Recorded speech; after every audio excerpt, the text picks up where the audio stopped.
On est dans Yoma Mem Gimel Amud Aleph et on est à la première ligne. On est à la ligne Veshachat, du pasuk Veshachat.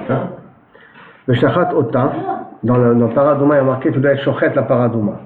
Et donc, la question, de ce pasuk Veshachat Ota, le pasuk qui dit Veshachat, Benatata Ota et Lazar Kohen Votzi Ota el Mechutz Lamachane, Veshachat Ota lefanav. Veshachat Ota lefanav, ça doit être Nishchat devant lui, ça veut dire quoi? Veshachat Ota, Shelo Yishchot Acheret Ima. Donc quand il y a marqué Ota, ça voudrait dire qu'il y en a une seule para qui doit être Shochet à ce moment-là. Lefanav, qu'est-ce que ça va nous apprendre le mot Lefanav? Les Rav. Parce que normalement, Rav, il dit que ça doit se faire avec Dafka, avec le Kohen. Donc, en plus, le Kohen Gadol, d'une certaine manière. Lazar, c'est le Kohen Gadol. Donc, qu'est-ce que veut dire le mot Lefanav? Shelo Yasir Da'ato Mimena. Sa tête, elle soit tout le temps concentrée sur la paradouma qu'il va faire. Shmuel, Shiezar Shochet, Ve'elazar Ro'e. Par contre, pour Shmuel qui dit qu'un zar peut être Shochet la paradouma, alors lui, il est sauvé. Ça veut dire quoi les fanav? Que ça doit être Shochet devant Elazar, que Elazar voit, mais un zar, il peut être Shochet. La suite du pasuk, Ve'lakach Elazar a Kohen, Midama Be'etzbao. Il y a marqué qu'Elazar doit prendre avec son doigt, les Shmuel, pourquoi on a besoin de dire Ve'lakach Elazar, les Hadoure, les Elazar, pour revenir à Elazar, puisque pour Shmuel, même un zar, il peut faire la shrita. L'essentiel, c'est que ça se fasse devant le Kohen Gadol, devant Elazar, en tout cas la première, ça se passe devant Elazar, ou sinon les autres paroles, ça se passe devant un Kohen. Mais le fait de prendre le sang et d'asperger le sang, ça doit se faire d'Afka avec le Kohen. C'est pour ça que le passage qui revient, il dit Ve'lakach Elazar à Kohen. Mais les Rav, par contre, d'après Rav, qui a dit que dès le départ, ça doit se faire avec un Kohen. Alors, à quoi ça sert de me dire Ve'lakach Elazar? C'est pas chouette, c'est Elazar, puisque ça doit se faire d'Afka avec un Kohen, et en plus, théoriquement, même un Kohen Gadol. Alors, Have mi'ut achar mi'ut. Quand je te dis deux fois, et je te diminue deux fois Elazar, et je te parle en même temps de Kohen, donc mi'ut achar mi'ut, ve'en mi'ut achar mi'ut, et là, les rabbot, on a un klal, moins fois moins, ça devient plus.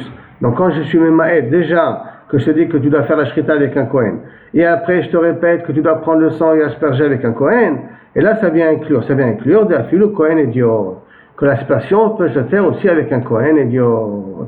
Donc pour Rabbi, pour Shmuel, le zar il est kasher, mais l'aspersion doit se faire avec un Kohen.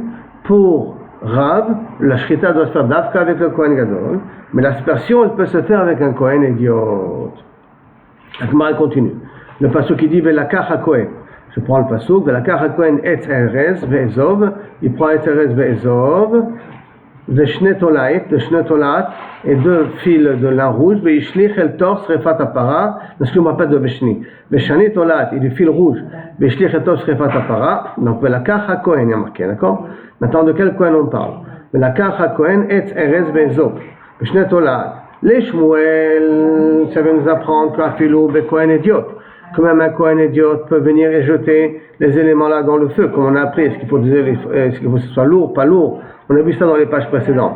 Mais même que Kaviachol, un Kohen, Stam un Kohen, peut prendre et jeter ça, un fil Kohen idiot dans le feu. Maintenant, si l'aspersion se fait déjà avec un Kohen, le Ve'lakach ha-Kohen, qu'est-ce que j'ai besoin de me le repréciser? D'après Rav, Ve'lerav, itztarich. Et le Rav, j'ai besoin de le répéter. Ve'lakach ha-Kohen. Je peux dire Ve'lakach erez, puisque j'ai terminé l'aspersion avec le Kohen. Donc je continue dans le même sujet, que c'est toujours un Kohen. Pourquoi avoir besoin de repréciser Ve'lakach ha-Kohen? Et là, les Rav, itztarich, le Rav, j'ai besoin de préciser. Salka da'ata chamina, parce que j'aurais pu croire kevan delav gufa de paraninhu, puisque ça ne fait pas partie du korban lui-même. C'est-à-dire que je ne m'occupe pas du korban, je m'occupe de quelque chose d'extérieur que je jette dans le feu.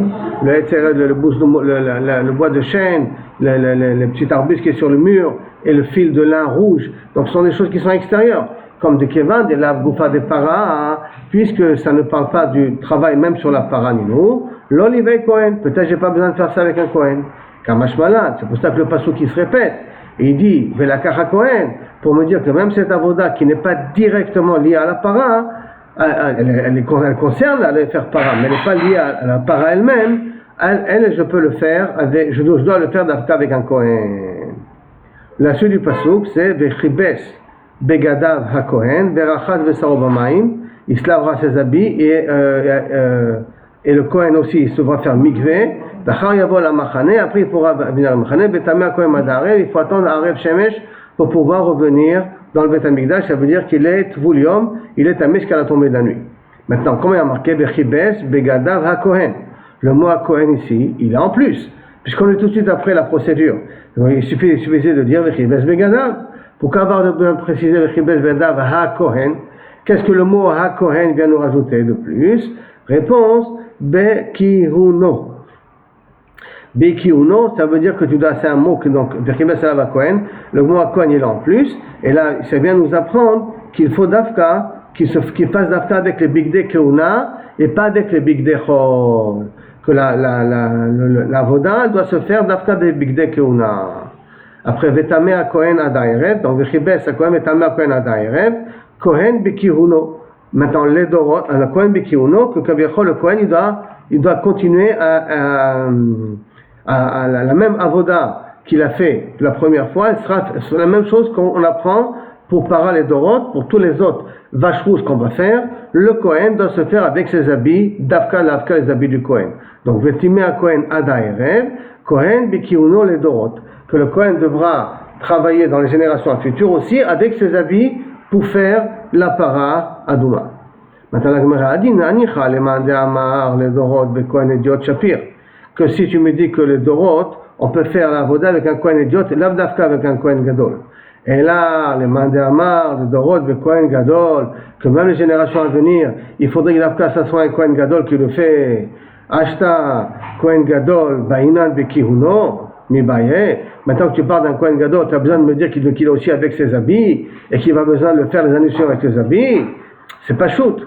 Alors, Mibaye, réponse in, c'est vrai, c'est pas grave. Tu peux le dire. Pourquoi? Que Milta de Atia Bekal Vachomer, que si déjà le Kohen Gadol, c'est à lui de le faire. Donc, à plus forte raison, a priori, qu'il va le faire avec ses habits, d'accord? Donc, il n'y a pas de chidouche particulier que tu veux me dire qu'il va le faire avec ses habits.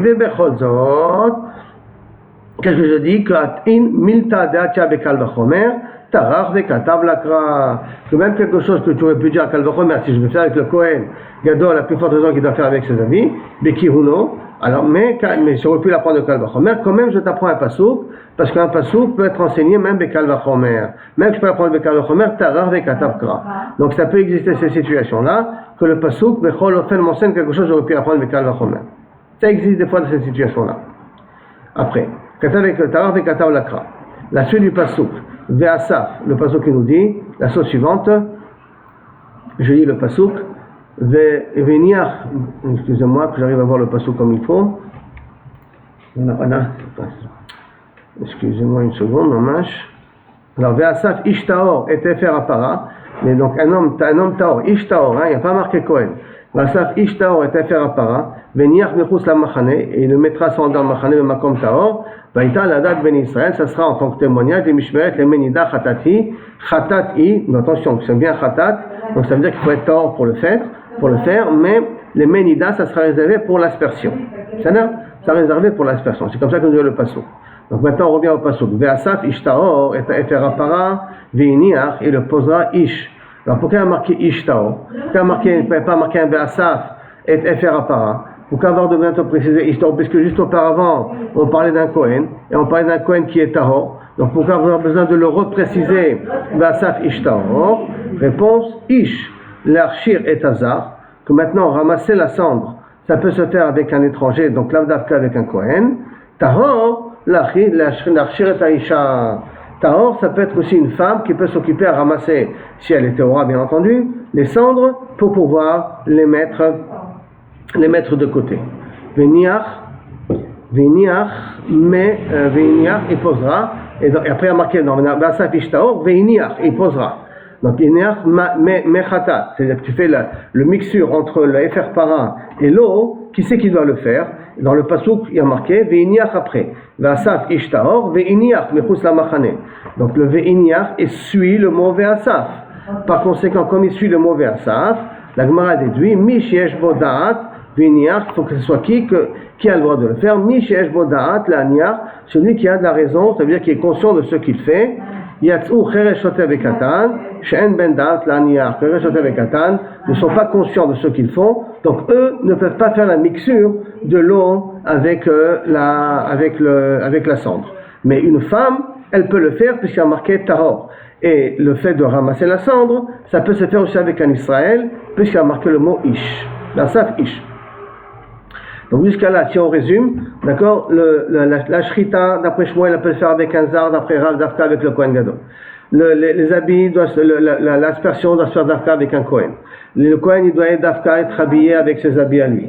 Le fait de ramasser, Dafka avec les habits de Kohen, ramasser les cendres, ça peut se faire avec un zar, et avec une femme aussi, si elle est Torah bien entendu, mais pas avec un enfant.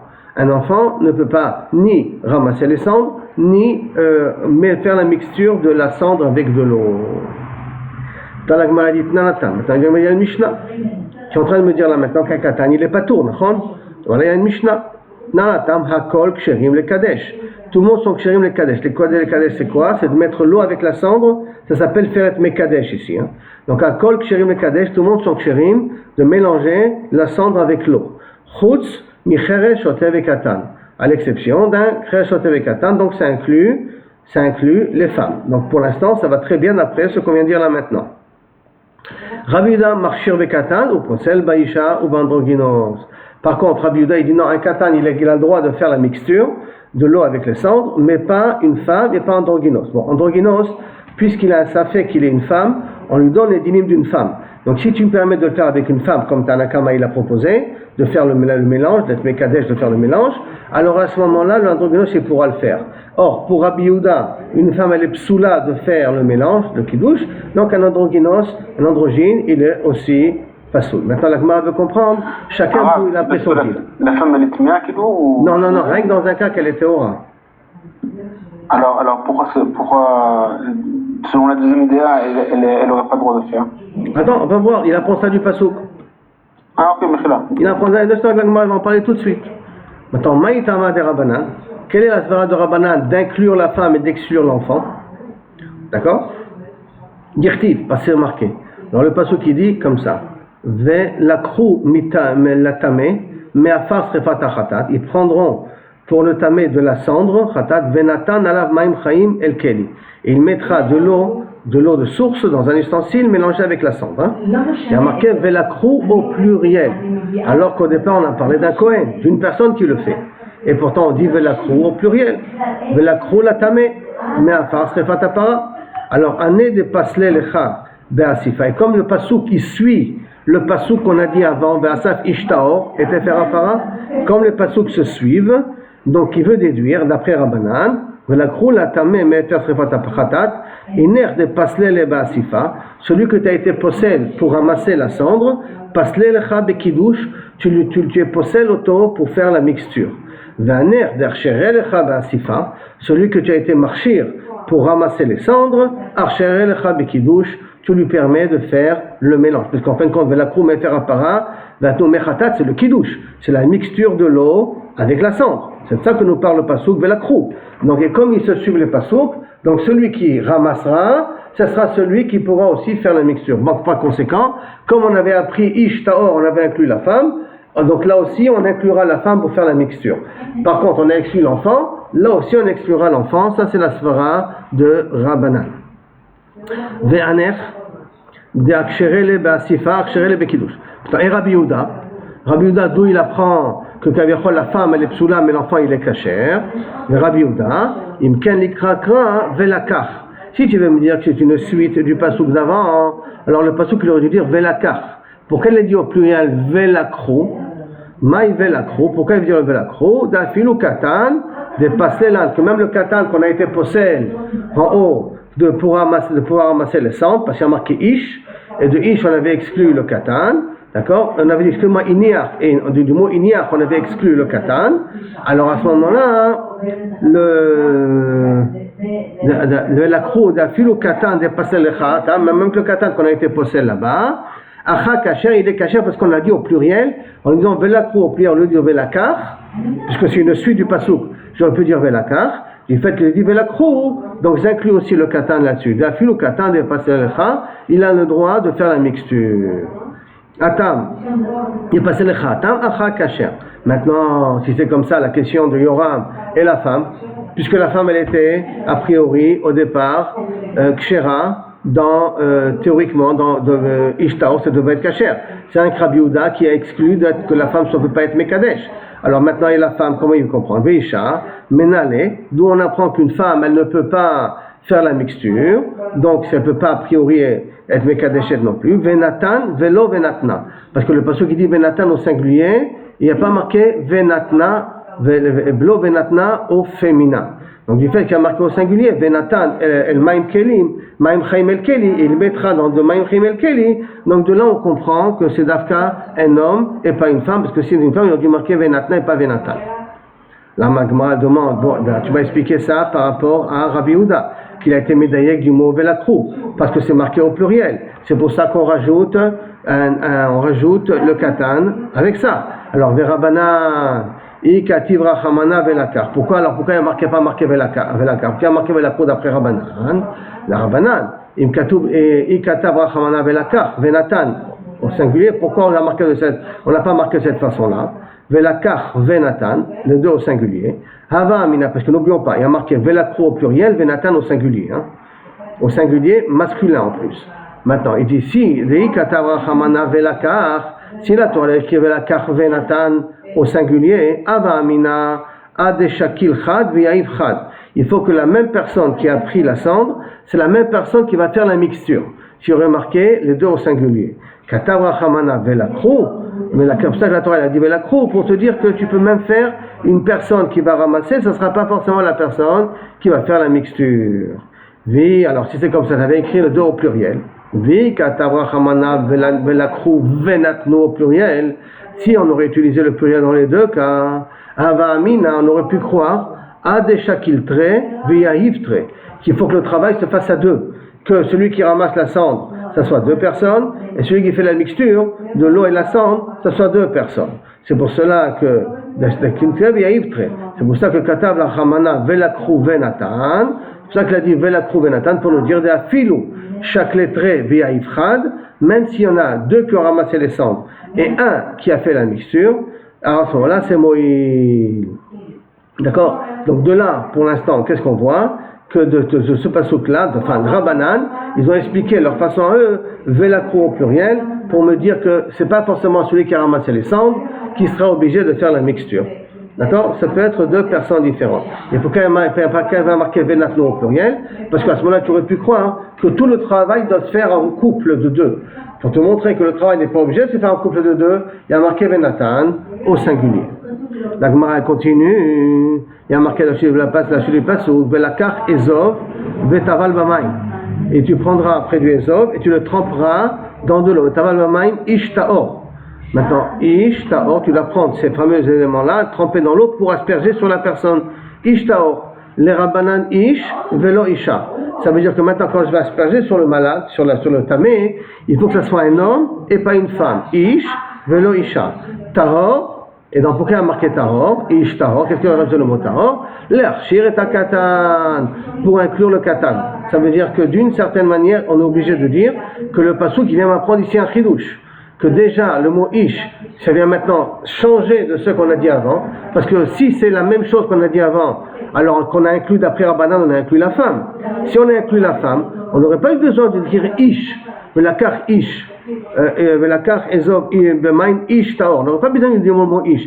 Il suffit de dire Velakar Ezov et Taval Bemaim.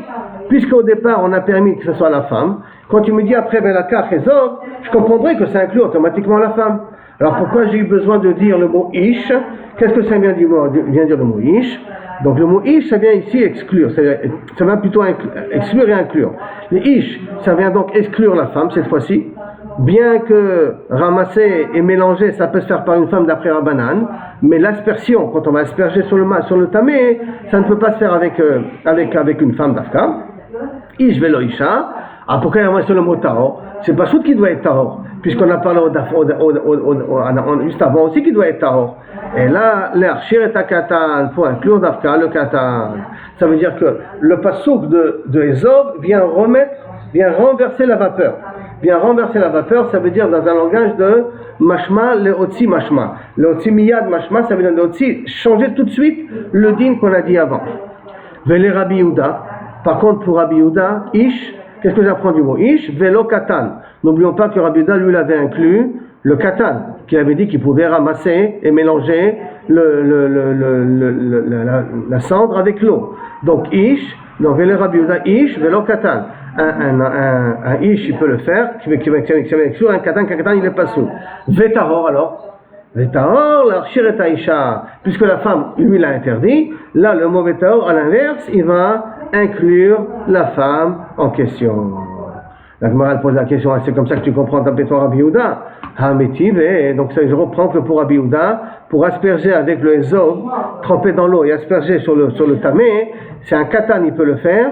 Un katan, seul il peut le faire, mais une femme ne peut pas le faire. Alors maintenant, Métiv, et la Gemara pose une question. Voici pourtant, il y a une braïta qui dit à Kol Ksherim le Azot. Tout le monde peut asperger. Chutz mi tum tum, quelqu'un dont on ne connaît pas, on ne voit pas son sexe, il y a une poche qui recouvre tout. Ve androgynos, et androgynos, il est pas soul aussi. Veisha, une femme, elle est psoula aussi. Donc la femme, on a été possède, ça va pour l'instant. Ve katan, Shiyesh Bodat, il y a deux guersot possibles, on fait la gersa. Katan Shiyesh Bodat, Katan qui sait, qui comprend ce qu'il fait. Isha Mesayato, une femme peut l'aider à faire. Donc Manapcha. Et comme ça, il dit la Braïta. Umazé, et il peut venir asperger. Donc du fait qu'il y a marqué Katan Shiyesh Bodat, Isha Mesayato, ça veut dire qu'un Katan tout seul ne peut pas asperger. Il faut que la femme, elle aide. Or, d'après toi, Rabbi Yehuda, qu'est-ce que tu m'as dit juste auparavant? Que Ish Katan, il est Tahor, ça vient inclure, Ish, ça vient exclure le Katan, et Tahor, exclure le Katan, et Tahor, ça vient inclure la femme. Or, on voit d'ici que la femme, elle est psoula, et le Katan, il est kasher, Shesh Bodat, s'il a une aide d'une femme pour pouvoir asperger. Alors, et là-dessus en plus, la Mishnah, cette Mishnah-là, elle ne dit pas qu'il y a quelqu'un qui est cholek. V'lo pligé Rabbi Yehuda. Et là, dans la Braïta, il n'y a pas marqué Rabbi Yehuda cholek. Donc, s'il n'y a pas marqué Rabbi Yehuda cholek, donc ça voudrait dire que Rabbi Yehuda, il est d'accord. Or, si Rabbi Yehuda, il est d'accord, alors on ne comprend plus maintenant. Ça veut dire que Rabbi Yehuda, il devrait être d'accord que la femme, elle est psoula d'asperger et que le katan, il sera kasher si la femme, elle est exactement l'inverse de ce qu'a dit Rabbi Yehuda. Donc, plus le fait que Rabbi Yehuda ne s'est pas prononcé, donc ça voudrait dire qu'il est d'accord. S'il est d'accord, ça contredit ce qu'on vient de dire là auparavant. Hein? Alors, Amar Abaye dit une phrase un peu spéciale. Kevan de Amar Mar Mashma Motzi Miyad Mashma. Ou Mashma Mimela Pligé. Du fait que, alors, il y a deux façons, les psukim de la Paradouma, d'après Oula, il y a deux façons de les interpréter. Il y a une façon de les interpréter, de dire Mashma, je déduis d'ici donc, Mashma Mimela, je déduis d'ici que si c'est comme ça là, donc ça devrait être comme ça par la suite, comme on avait dit que si ça se fait avec le Kohen, donc a priori même la suite doit se faire avec le Kohen, Mashma, ça continue la même chose, ou donc on apprend du Pasuk, Mashma Motzi Miyad Mashma, lorsque le Pasuk te dit quelque chose qui a priori il est en plus ou il n'est pas à sa place, alors c'est le Otzimiyad. Motzimiyad, ça vient te dire exactement l'inverse. Il vient t'exclure ce qu'on a dit auparavant. Donc il y a deux façons de décoder un petit peu les psukim. Comme il y a deux façons de décoder un petit peu les psukim, alors c'est pour cela que le Tana n'a pas eu besoin d'écrire Rabbi Yehuda. Il t'a écrit Rabbanan et il t'a laissé à toi de comprendre Rabbi Yehuda enfin, de façon automatique qu'est-ce qu'il pense. Ça veut dire que tu te casses la tête et tu comprends par toi-même Rabbi Yehuda. Il n'avait pas besoin d'écrire, puisqu'il y a deux façons de pouvoir comprendre les psukim. Alors, et une façon, elle suit le même din, et une autre façon, elle inverse. Alors, étant donné qu'il y a deux façons d'expliquer, donc les règles ne sont pas absolues. Si les règles ne sont pas absolues, si tu ne l'as pas écrit, ça ne veut pas dire qu'il est d'accord. Et là, tu peux te référer à ce que Rabbi Yehuda il a dit jusqu'à maintenant, et continuer le din. Par conséquent, tu peux très bien dire que dans le passage qu'on a dit avant, dans la Mishnah qu'on a dit avant, qui a été possède la femme et qui a été marchir le katan besiwa avec l'aide d'une grande femme, ça peut aller d'après Rabbanan, d'accord, et ça ne va pas d'après Rabbi Yehuda. Et pourquoi la Mishnah n'a pas dit que ça va pas d'après Rabbi Yehuda? Parce que la Mishnah elle considère que tu connais la Torah de Rabbi Yehuda. C'est pour ça que j'ai pas besoin d'écrire, parce que de toute manière, la façon comme on apprend du psukim, c'est pas quelque chose d'absolu, puisqu'il y a deux formules contraires pour déduire. Je reprends. Une point, mashma mimela, je déduis donc, si c'est comme ça le din, je déduis que le din ici il est comme ça aussi. Deuxième formule, mashma motzi miyad mashma, que si c'est marqué comme ça et c'est marqué maintenant différemment, mashma que je viens inverser la vapeur par rapport à ce que j'ai dit auparavant. Donc mashma lui met la pligée, sur ça il y a une marloquette. La suite, maintenant elle revient. Elle revient de nouveau dans un autre din sur le dîner de la paradouma. Il y a marqué Visa Tahor à la Tamé. Le Tahor doit asperger le Tamé. Bayom Ashlishi, le 3e jour. Ou Bayom Ashbi, le 7e jour. Quelqu'un qui est Tamémet, il doit faire para le 3e et le 7e jour. D'accord? Ou Bayom Ashbi, Chibes Begada, Vachad Mamaïn, Betaher Baer. Et que Chibes Begada, le 7e jour, tu te laves, tu laves les habits, et tu es Taher, et tu es Tahor à la tombée de la nuit, tu dois tomber la tombée de la nuit pour être Tahor. Et comme il a marqué dans le pasuk, Visa Hataor. Visa Hataor. Pourquoi avoir besoin de préciser Visa Hataor? Puisque jusqu'à maintenant on a parlé que celui qui fait la mixture c'est aussi un Tahor. Et là, qu'est-ce que j'ai besoin de dire Visa Hataor? Un Tahor, le mot Tahor, il est miyutar ici. Puisqu'on parle jusqu'à maintenant de quelqu'un qui est Tahor. Zakidin, il dit Visa Hataor à la Tamé, Tahor. Miklal, Shehu Tamé. Maintenant, Tahor, ça veut dire qu'il était a priori Tamé. Limed al tvul yom shekasher bepara. Et ça vient nous apprendre qu'un tvul yom, quelqu'un qui a été tamé et qu'il est parti au mikvé et qui doit attendre la tombée de la nuit, il est kasher pour asperger la para. Le tvul yom, rappelons tvul yom, c'est qu'il doit attendre la tombée de la nuit après qu'il est parti au mikvé, il est kasher bepara, il est kasher de faire l'aspersion de la para. C'est pour ça qu'il y a marqué visa ha tahor, le tahor qui est en plus vient inclure le tvul yom, que lui, il sera kasher de pouvoir faire l'aspersion sur le tamé. Amar Rabbi Assi, qui avoue ben Rabbi Yochanan ve Rish Lakish bepara. Lorsque Rabbi Yochanan et Rish Lakish se sont attardés sur le din de para, l'homme maskéminé, ils ont pas réussi à faire sortir un grand chidouche maskéminé. Et là, kemai de maske ta'ala mibe karba. Et là, comme de la poussière que sort du pied d'un renard qui marche dans un champ. Ça veut dire que, étant donné que, et il va revenir sur la problématique du pasuk, des psukim, étant donné qu'il y a deux formules qui sont contradictoires, comment on peut apprendre des psukim, un qui est mashma miyad motzi miyad mashma, et l'autre c'est mashma mimela, d'accord? Puisqu'il y a deux formules différentes, comment on déduit du pasuk, à cause de ça, Rabbi Yochanan et Rish Lakish n'ont pas réussi à faire sortir de grands chidushim de ce pasuk-là, et ça ressemble à de la poussière que sort des pieds d'un renard. Mi bekarba, des pieds, ta'ale mi bekarba, des pieds d'un renard. Et là, Amre, mashma motzi miyad mashma, ou mashma mimela mashma. Et là, ils ont vu que, pourquoi tout ça? Parce qu'ils ont vu qu'il y a deux formules de comment décoder le psukim en question. Et comme les deux formules se contredisent, alors il n'y a pas beaucoup de déductions qu'on peut faire. Tane, jusqu'à là, Kaviachol le dit. Donc si je viens et je prends une toute petite parenthèse et je fais un petit résumé de tous les dynimes qu'on a dit là jusqu'à maintenant. On a plusieurs dynimes et je vais essayer de les ramener rapidement. Premièrement, faire sortir la para mechus la machane. Dans la première para, elle devait faire avec Elazar le Kohen Gadol, alors que la para des Dorot, elle doit se faire avec un Kohen Gadol et avec un Kohen Idiot, la faire sortir, d'accord? La première, elle se faisait avec Elazar, mais les autres, celles des Dorot, il y en a qui disent un Kohen Idiot, il y en a qui disent aussi un Kohen Gadol qui doit le faire. La Shrita, d'accord? Il y a marqué Shara Lefana. D'après Rav, elle est cachère. Pour faire la shrita, celui qui a fait sortir la shrita, celui qui a fait sortir l'animal, donc le Kohen, si c'est le Kohen Gadol, si c'est un Kohen Idiot, c'est un Kohen Idiot, le Kohen qui a fait sortir, c'est lui qui est shochet. D'après Shmuel, même un Zar, même un Israël peut faire la shrita. Kabbalah de Hazar, recevoir le sang et asperger le sang en direction du Beth Amikdash, d'accord? D'après Rav, c'est caché avec un Kohen Idiot, n'importe quel Kohen peut le faire. D'après Shmuel, Davka be Elazar, c'est Dafka, il doit faire avec le Kohen Agadol. C'est le Kohen qui est présent à Elazar qui doit le faire. D'accord? D'aller, Srefa, brûler la para. Elle est cachère, celui qui est cachère de faire l'aspersion, est cachère d'être soref. Donc ça doit être Dafka un Kohen. Si c'est un Kohen Gadol, c'est un Kohen Gadol. Si c'est un Kohen qui doit faire l'aspersion, qui doit lui aussi brûler le bassa. Jeter le Etz Erez, le groupe là qui est en plus. La kacha Kohen Etzeres, c'est kasher be Kohen Idiot, d'après Rav, c'est kasher dans Kohen Idiot, d'après tout le monde, c'est kasher de le faire ça avec un Kohen Idiot.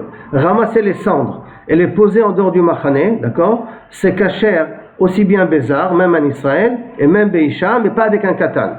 Le kiddush, mélanger l'eau avec les cendres, d'après Chachamim, c'est kasher, même celui qui ramasse les cendres, il peut faire le mélange, il n'y a pas de problème. D'après Rabbi Yehuda, c'est kasher dans un Bézar, avec même une femme, et Bekatan, et avec, non, c'est kasher Bézar ou Bekatan, c'est kasher avec un zar, un Israël ou un katan, mais c'est pas soul pour une femme. Aza'a, l'aspersion sur le malade, sur celui qui était tamé, d'après Chachamim, chez Kasher Bézar, même à Israël a priori, et Bekatan, même un enfant, mais pas une femme, alors que pour Rabbi Yehuda, chez Kasher Bézar, même un étranger, ou même chez une femme, mais pas un katan. D'accord? Donc voici un petit peu les premières dinim pour la para. À part ça, on sait que le Kohen doit être habillé avec les bigdei keuna, même dans les générations à futures, et on sait qu'un tvulium, quelqu'un qui a été impurifié, qui est parti au mikveh, qui doit attendre la tombée de la nuit, il est kasher dans la vodote de la para.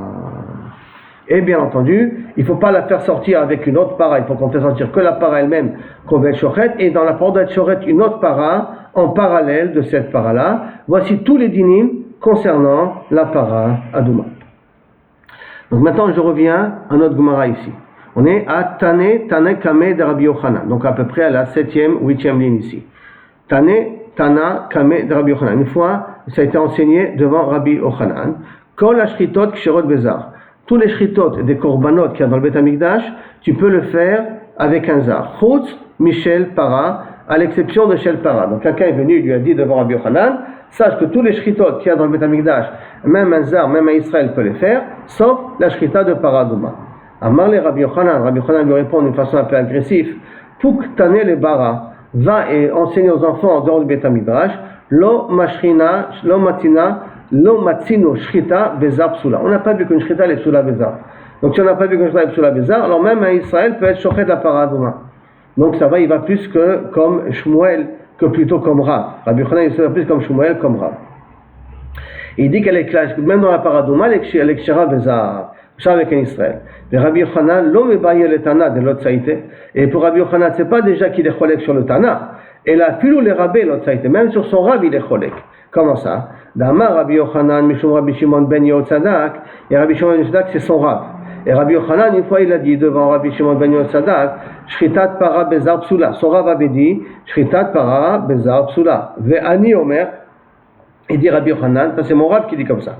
Et moi je dis, elle est kshera même bezar. Pourquoi? De lo matzinu shrita psula bezar. Parce qu'on n'a pas vu un cas de figure que la shrita elle est psula avec un zar. On n'a pas vu ce cas de figure là. On n'a pas vu ce cas de figure. Donc pour Rabbi Yochanan, il est comme Shmuel, la shrita de la para, Adouma, elle est kshera bezar. Maintenant on revient à notre Mishnah. Balo etzel paro shnia. Il revient à son deuxième part. Pour une deuxième fois parce qu'il doit faire un deuxième bidouille sur le même part qu'il amène pour sa famille à lui. Après, sur le même part, il refait un deuxième bidouille après pour les Kohanim. La Gemara demande, Maïshena bibidouille rishon de l'Amar ou Bene Aaron am kedoshecha. Pourquoi dans le premier bidouille, il a fait d'abord sur lui et sa famille, et il est obligé de faire un deuxième bidouille après sur lui et sa famille et sur le Bene Aaron? Pourquoi dès le départ, il n'a pas fait un bidouille qui inclut aussi le Bene Aaron am kedoshecha? Ou Maïshena bibidouille sheni d'Amar Bene Aaron. Pourquoi le premier il n'a pas dit de Bene Aaron am kedoshecha, et le deuxième il dit Bene Aaron am kedoshecha. Tana de Rabbi Ishmael, Kachaya midat adin notel. À cause que c'est comme ça la rigueur, c'est comme ça que la procédure qu'on doit essayer d'avoir, que mutav yavo zakai v'ichafer al chayab. Il vaudrait mieux que quelqu'un qui est zakai. Donc j'ai déjà fait vidouille sur moi et sur ma famille. Donc j'ai été nimchal de mes avérotes. Et après quand je viens demander clémence pour les autres kohanim, alors à ce moment-là on m'écoutera plus. Mais si maintenant moi j'ai pas encore fait ma kapara, j'ai pas encore fait mon vidouille, donc je suis encore pas taor, je suis pas encore neki de mes fautes, et je viens réclamer car je me pardonne les fautes des autres. La midat adin fait que ça marche pas. Quelqu'un qui vient plaider pour quelqu'un d'autre, il faut que d'abord lui sa clean il soit propre. Donc c'est pour ça qu'on fait ça en deux temps. D'abord il fait un vidouille sur lui et sa famille, et il fait ce qu'il doit faire après au milieu, et après il revient, puisque ça a été nimchal lo kaviachol, et après il revient et il demande pardon pour les kohanim. Comme ça la procédure elle passe le mieux. Maintenant on attaque une nouvelle Mishnah. Une longue Mishnah avec comment ça se fait ça se continue la voda du Beth Amikdash à Yom Kippour. Shechato, le Kohen il est shochet. N'oublions pas que Yom Kippour, tout se fait avec la voda du Kohen Gadol. Donc après qu'il est shochet, Shechato, Vekibel Bemizra qui reçoit le sang dans un bac en or, Edamo, Venotno le Mishu Emaretz, il le donne à quelqu'un à le touiller continuellement pour pas que ça coagule. Parce qu'il va en avoir à faire d'autres travaux avant qu'il prend le sang pour l'asperger à l'intérieur.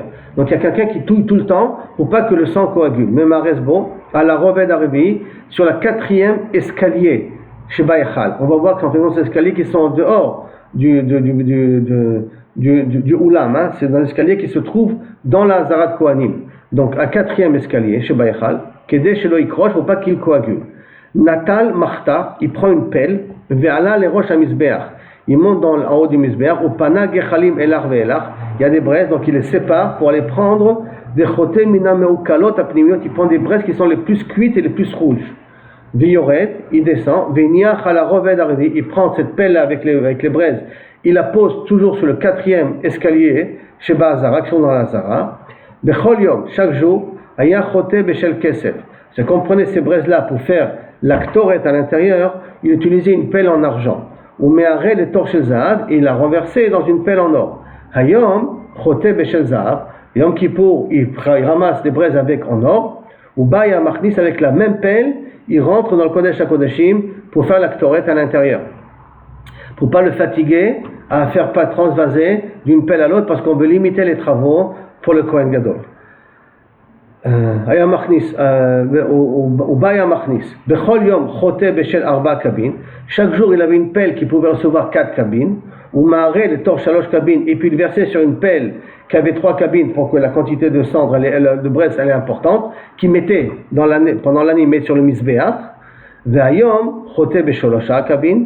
Ou Baya Machnis, là il prend une pelle de 3 cabines, et puisqu'on a dit avec la même pelle qu'il rentre, donc avec une pelle de 3 cabines, il rentre à l'intérieur. Ça c'est la svara de Tanakama. Rabbi aussi Omer, Bechol Yom, chaque jour, Choté Bechel Sea, il prenait une pelle qui pouvait contenir une quantité d'une Sea, ou Maharé Betorch le Shakabim, il reversait tout ça dans une pelle de 3 cabines, Ayom Choté Bechalosh Kabin, ici au Yom Kippour, il prend avec une pelle de 3 cabines, ou Ba'aya Machnis, et avec ça il faisait rentrer dans le Kodesh HaKodeshim. Bechol Yom Haïta Kveda, chaque jour il était, pendant l'année, ces pelles-là étaient lourdes. Behayom Kala, par contre aujourd'hui, elle est Kala, elle est légère pour pas que ça fatigue le Kohen Gadol. Bechol Yom Haïta Yada Ketzara, pendant toute l'année, la manche de la pelle, il est petit, donc je dois le tenir avec ma main et mettre un petit peu d'effort, d'accord? Behayom Aruka, puis Yom Kippour, le manche il était un peu plus long pour qu'il puisse le mettre sur sa hanche pour s'entraider à le ramasser avec le bas de sa hanche. Donc Aïta Aruka, Bechol Yom Aïta Shel Zava Yarok, la pelle qu'il utilisait pendant l'année c'était de l'or qui était plutôt jaune, Yarok, jaune, vert, Vayom Adom, et là il était plutôt couleur cuivre, rouge, pour rappeler les fautes du Bnei Israël, Agmara dira. Divrei Rabbi Menachem, Bechol Yom Makrif Peras, chaque jour, il avait l'habitude de prendre une quantité de ktoret et qui coupait en deux. Une partie le matin, une partie ben arbaïn. Donc, pras bechacharit ou pras ben arbaïn. La moitié le matin et la moitié ben arbaïn. Ve'ayom, mais le jour de Yom Kippour, mosif melochofna. Il rajoute aussi la quantité de melochofna de ces deux mains-là, de ktoret, en plus qu'il devait utiliser pour faire la ktoret de Yom Kippour. Qui s'est fait dans le Kodesh HaKodeshim. Pas celle qui va se faire dehors, hein. Bechol Yom Melochofna, Bechol Yom Haïta Daka, chaque jour on utilisait de la ktoret qui était assez bien tamisée. Yom Daka Mina Daka, le Yom Kippour, on l'a tamisé 2 fois. Bechol Yom Kohanim Olim Bemizracho Shel Keves. Comment ça se passe? N'oublions pas que le Mizbeach il est Darom Tzafon. Et pour monter, on montait du Darom, parce qu'il arrivait presque un peu plus, ou sur la moitié, on avait une marloquette de la Hazara. Mais l'entrée du Mizbeach, elle est sur le côté d'Arom.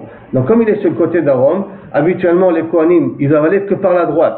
Donc ils devaient d'abord, quand ils montaient sur le Keves, sur la perche, là, le pont en question pour monter sur le Mizbeach, ils allaient d'abord sur le côté est, parce que Kol Pniotecha Yuleamin, comme ça je dois tout le temps tourner à droite. Et donc ils montaient sur le côté est de la pente, et quand ils devaient monter, quand ils étaient sur le Mizbeach, s'ils voulaient aller de l'autre côté, ils devaient faire tout le tour pour arriver à l'autre côté. Pourquoi? Parce que Kol Pniotecha, et quand ils descendaient du côté ouest. Donc il montait du côté est pour redescendre du côté ouest. Quand j'ai dit que le Mizbeach il était sud, nord. D'accord? Comme ça il était positionné. Donc Kol Yom, les Kol Yom, Kohanim Olim Bemizracho, ils montaient vers l'est, c'est le Kevesh, et Yordim Bemaravo, ils descendaient à l'ouest. Vehayom, et ce jour-là de Yom Kippour, Kohen Gadol, Ole Ba'emsa, lui il monte au milieu, pour pas le fatiguer, qu'il est obligé de faire comme ça tout le tour. Veyored Ba'emsa, il descendait au milieu. Rabbi Omer, non, Léolam, Kohen Gadol, Ole Ba'emsa. Le kavod du Kohen Gadol, et de montrer que le Kohen Gadol, il